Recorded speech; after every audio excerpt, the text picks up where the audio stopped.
Tawan mo ako! Kunin mo na lahat ng pera ko! Huwag mo lang akong saktan! Wala ka nang magagawa. Akin ka.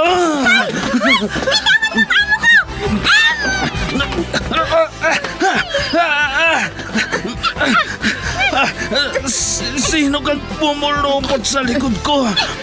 Bumaba ka dyan.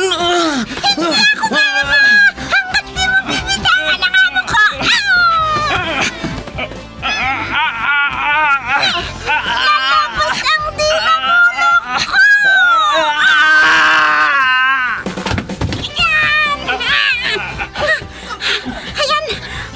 Natumba na siya, madam! Salamat, Pepita! Salamat! Super Pipita, ang balikbayan na OFW, survivor mula Iraq, palaban sa hirap at nakahandang magsakripisyo sa ikabubuti ng karamihan, kabilang sa mga naturingang bagong bayani ng bansa. Super Pipita, isang dula na kung saan inyong mapapakinggan ang iba't ibang pakikipagsapalaran ng isang OFW.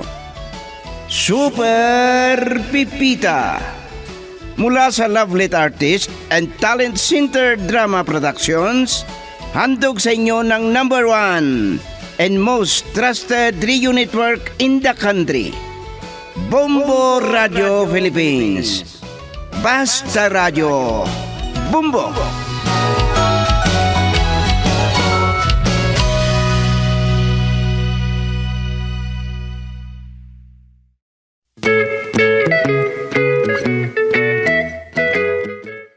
Mula sa Lovelet Artists and Talent Center, inihandog sa inyo ng #1 and most trusted source of news and information, Bombo Radio Philippines, ang kwentong pinamagatang Baby na Matanda. Dito sa ating dula, Super Pipita!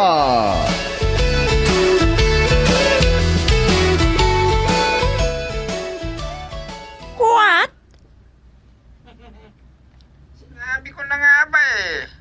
Ibang pagkaintindi mo. Nag-English ka pa. Nakakainis! Tinawanan pa ako. Parang nang-aasar. Ay, magpapasama sa kanyang mami.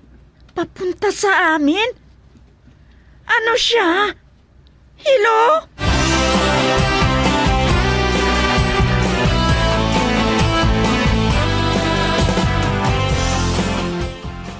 Kausap pa daw ni Salvacion ang accountant ng kanyang kumpanya. Pero pwede na raw akong pumasok.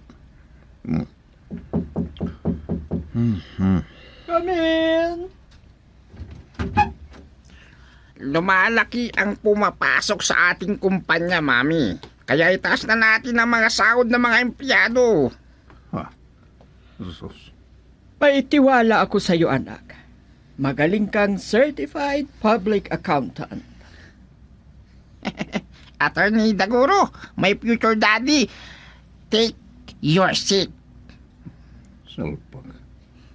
Parang hindi ako makapaniwala. Certified public accountant si Boboy. Sige, Mami, saka na lang tayo mag-usap. Papasok muna ako. Baka sakaling makapagtapos ako ng kurso kong abogasya. Oh, attorney, hindi ka na makapagsalita dyan. Nag-aaral pang abogasyang... Nakikinig lang ako sa inyong mag-ina. Tingnan mo nga naman ang anak mo, Salvacion. Maiwan ko muna kayo dito. Ay, siya nga pala. Sa susunod na araw, mamamasyal kami sa bahay nyo. Kasama ko ang mami ko, ha? Daddy?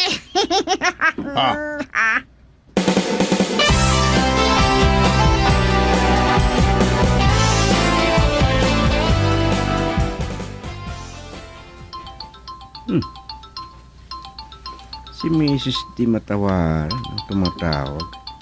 Hello, madam? Uuwi na ako sa Bugyasan. Babalik na lang ako dito kapag may makuha na akong gulay. Siya nga pala.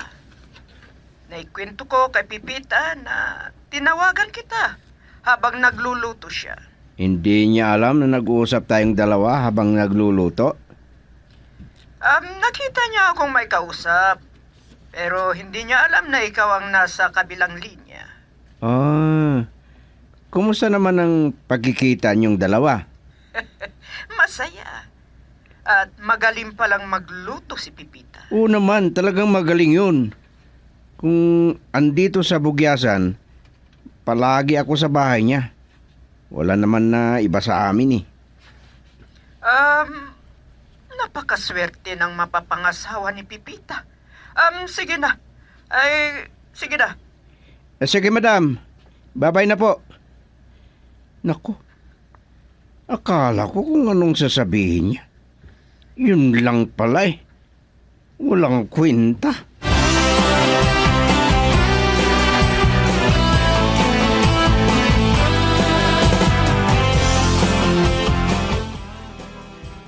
Ngayon ko lang nalaman na anak mo pala si Buboy.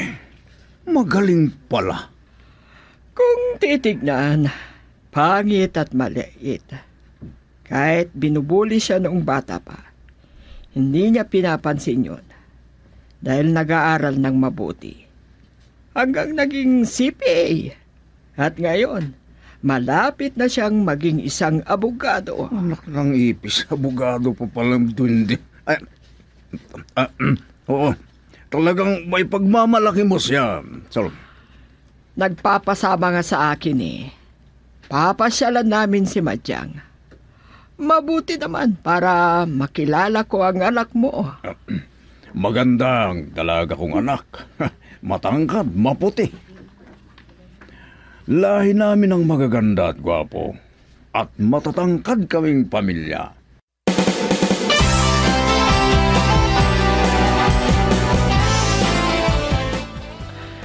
Nagustuhan mo ba yung pagpapakilala ko sa iyong pagkatao ni Atty. Daguro?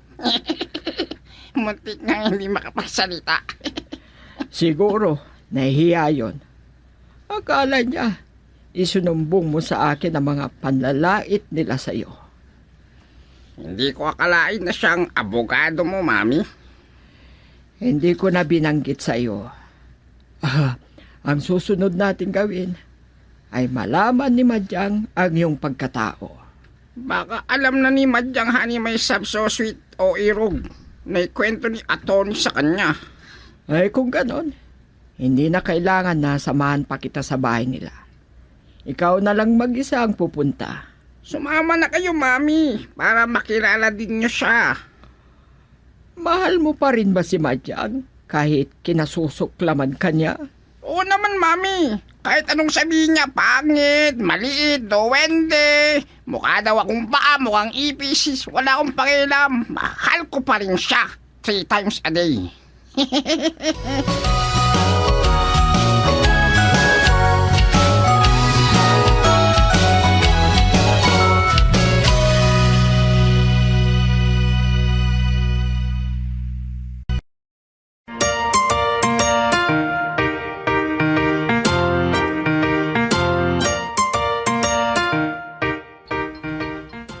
Sunod-sunod ang tumatawag sa akin.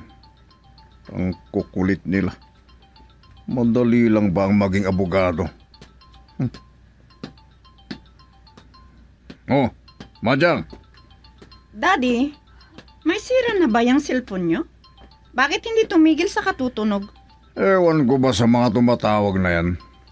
Hayaan mo lang. Ihinto rin kapag nagsawa sila. Pumunta pala ako sa opisina ni Salvacion kaninang umaga. Yun bang mami ni Buboy?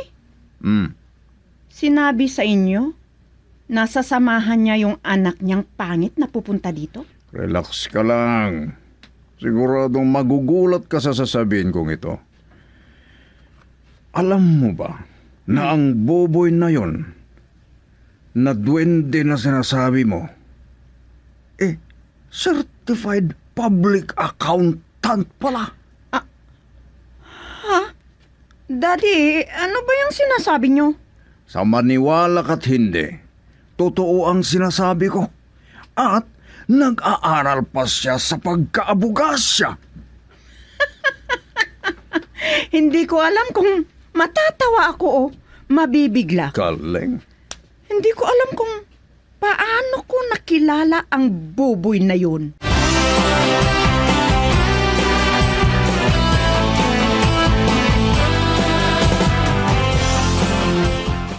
Titignan ko kung matawagan pa nila ako.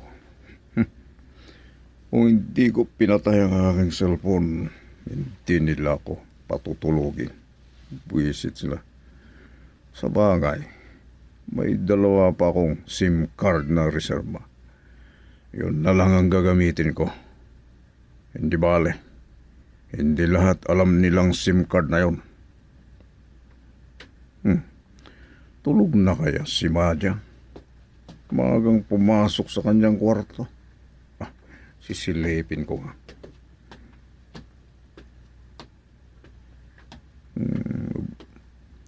Madyang! Oh, bakit, Daddy?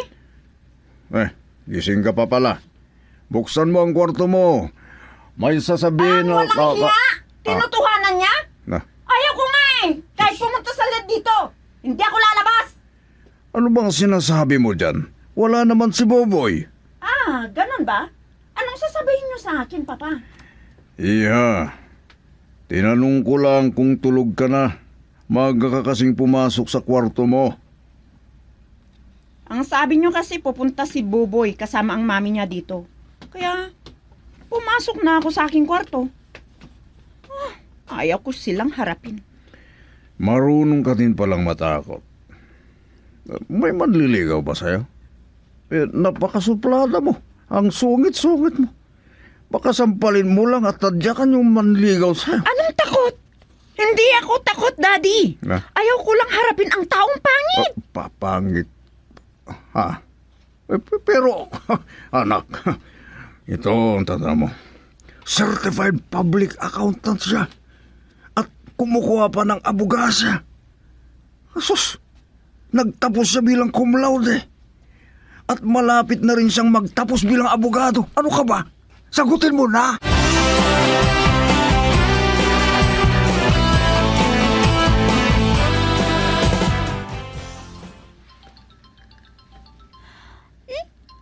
Kaya naman pala panggabi ang klase ni Boboy kasi kumukuha siya ng abogasya. Si Kamuto tumatawag. Hello? Hello? Tulog ka na ba? Ay, hindi pa. Hinihintay ko si Boboy. Pauwi na siguro yon. At si Mrs. di matawaran, baka pauwi na rin yon. Nako, didiretso kaya dito sa bugyasan yon? Ay, siguro. Hindi pala taga-bugyasan si Mrs. di matawaran. Pipita! Ha? Sandali. Ano yun? May kumakatok sa pinto. O sige na, Ate. Pipita. Ha? Babay na. Sige, bye-bye. Sandali lang po, madam. Huwag ka lang bumagon. Ay, Pakihintay mo na lang si Boboy. Matutulog na ako. opo, madam. Ako nang bahala. Ay, ano ba yan? Ang sama naman kapag ganun, nakikiusap ka sa telepono, may kausap ka. Tapos biglang may sasabat, wala na. Binabana ni Kamuto yung cellphone niya. Ay, sabihin ko sana.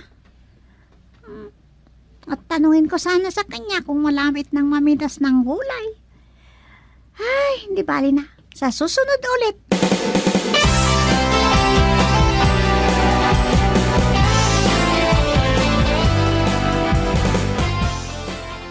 Nakakainis talaga ang Buboy na yon. Pinuyat ba naman ako sa kaiisip? Magaling daw siya. May angking talino. Magaling kaysa sa akin? Pero, paano naman ako?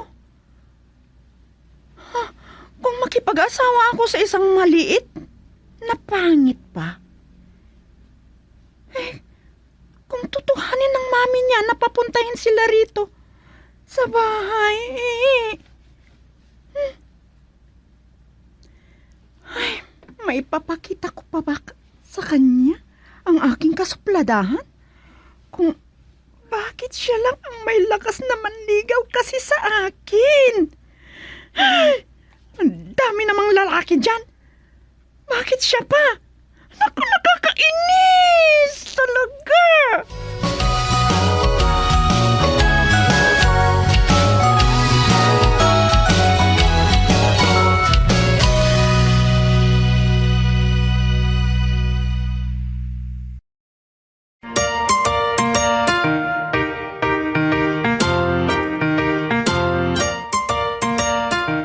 Nakatulog na ako kagabi, kaya hindi na kita nahintay.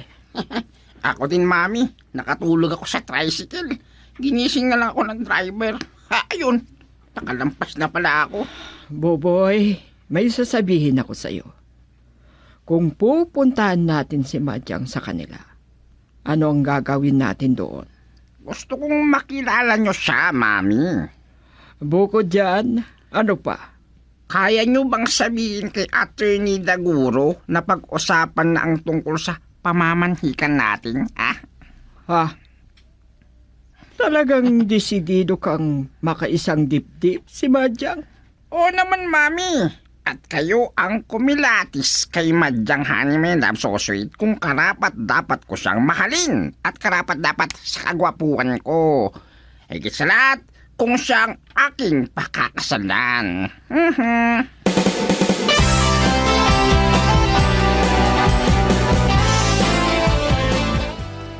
Sasabihin ko sa iyo, attorney, na pagkasunduan namin ni Buboy na papasyalan namin ang anak mo sa inyo. Ha? Ano? Huwag ka sanang mag-isip ng kung ano-ano. Hindi naman siguro masama kung makikipagkilala ako sa iyong anak. Hindi masama. Kailan nyo balak pumunta sa bahay? Kung kailan kayo pwede. Kakausapin ko muna ang aking anak. At siyempre, kailangan na may konting salo-salo. Huwag na kayong mag-abala pa. Kami ang dapat magdala ng pagsasaluhan natin.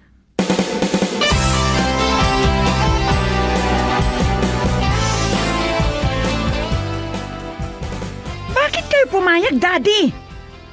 Kayo ang humarap sa kanila? Hindi ka ba nahihiya? Parang wala kang pinag-aralan. Ako ang bahala. Hindi mangyayari ang kinatatakutan mo. Pero, Daddy... Huwag ka nang tumanggi. Uulitin ko. Ako ang bahala. Ay, naku, wag na. Nakakasawa. Ay, kung wala ako sa mood sa mga oras na yan, ikaw lang ang humarap sa kanila. Ay, aalis na ako. Yan ang huwag mong gagawin. Mas magandang sabihin mo na ayaw mo silang mangharap.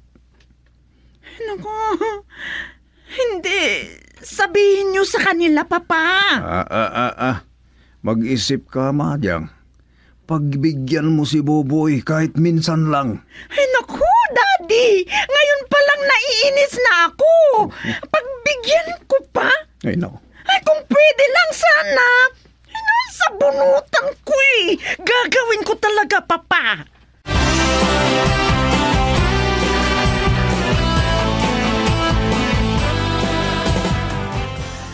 Salamat naman at hindi mo binigo ang kahilingan ni Buboy.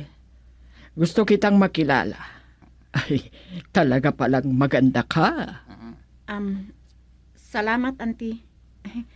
Kayo din naman, maganda eh. Kung nalaman ko kaagad na may anak na dalaga si attorney, sana noon pa ay nakapagpalagayan na tayo. Bakit kayo lang ang nagsasalita, Auntie? Akala ko ako lang nakakapansin. Nahihiya yata si Boboy. Oh, nasan si attorney? Malamang naliligo o kaya tapos na yon. Mami, sabihin nyo na yung sadya natin. Ito na ang kinakatakutan ko. Daddy! Lumabas na kayo dyan!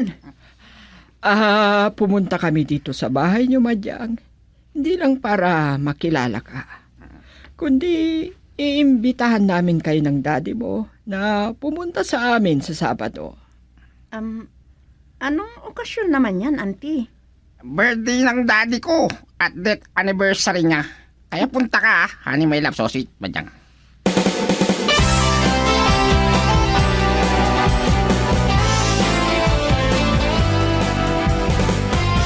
Napilita, hindi na naulit yung pagtuturo mo sa akin eh. Pwede ba sa Sabado ulit? Di ba may handaan dito sa bahay ninyo? Panghapon yun. Sa umaga tayo mag-exercise. Hindi naman tayo magtatagal eh. O sige, ikaw ang bahala. Gusto ko kasing matuto ng karate, manang pipita. Marunong ka na. Bakit ka pa magpaturo sa akin? Nakita ko ang galing mo nung minsang nag-ensayo tayo.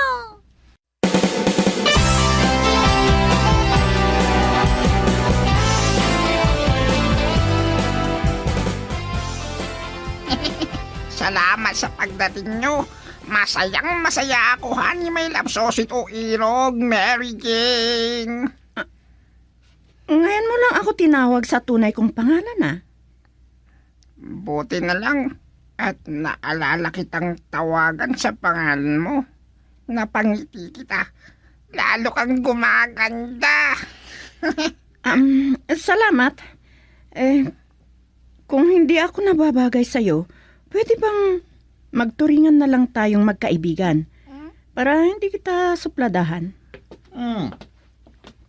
Maganda yata ang kwentuhan ninyong dalawa. Ay, mabait na sa akin si Madyang. Hindi na ako sinusupladahan, attorney. Siyempre naman. Nandito kami sa bahay nyo. Alangan na supladahan kita. Nakukonsensya naman ako. Akala ko malaking handa nito. Wala naman kayong gaanong bisita. Mamayang gabi pa darating yung ibang bisita namin, attorney. Akala ko tinigilan na ako nito. Tumatawag pa rin sa akin. Boboy, may pupunta pala sa bahay ko ngayon. Magpapaalam ako kay Salvacion. Sige, attorney, ihatid na kita sa labasan. Tatawagin ko lang si Manang Pipita.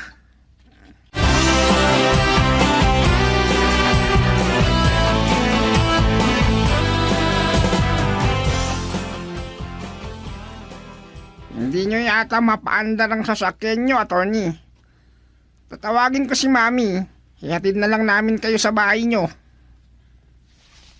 Ay, Buboy, attorney, may papalapit. Parang may masama silang binabalak. Sinong mga ito? Ay, papalapit na sila. Parang si attorney ang pakay nila. Ako saan? Ay, bitawan niyo sa kanya. Mama ka sa amin! Mama ka sa amin! Bitawan niyo! Bitawan niyo ako! Ano ba yan? Iwan niyo si Madyang! Ako ang harapin niyo! Yeah! Sige,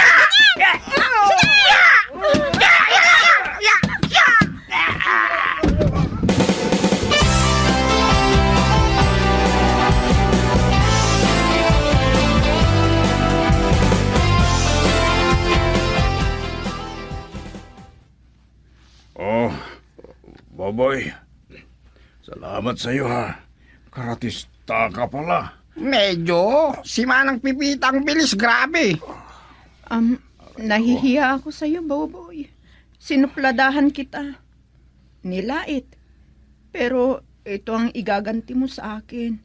Kung hindi dahil sa inyo ni Manang Pipita, baka kung ano nang nangyari sa amin ni Daddy. Patawarin mo ako, Boboy. Huwag mo nang isipin yan, Madyang, honey, my love, so sweet. Bali, magkaibigan na lang tayo. Tanong ko na pala, attorney, sino pala yung lumusob sa inyo? Hindi ko kilala, Boboy. Nahihiya ako sa iyo. Ako din, Boboy. Nahihiya ako sa'yo.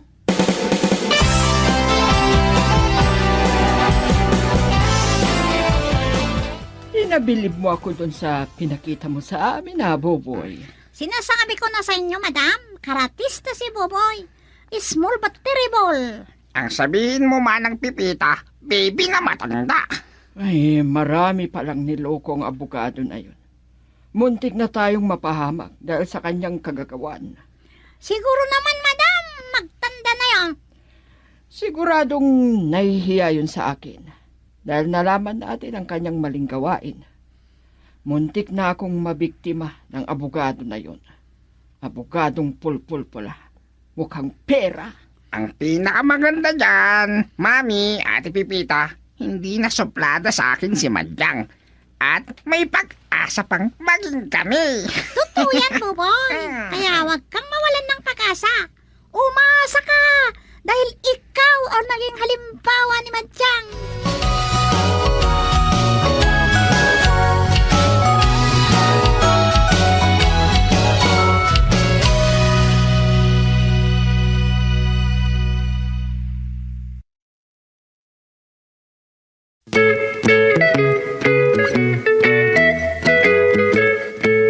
Mga kaibigan, dyan na naman nagwawakas ang isa na namang kwento dito sa ating dula. Super Pipita! Sinulat ni Delfin Dumayas. Direksyon at supervision, Leti Astudillo Aquino. Production Manager, Lubimin Aquino Sr. Inihandog sa inyo ng #1 and most trusted source of news and information, Bombo Radio Philippines, Basta Radio, Bombo!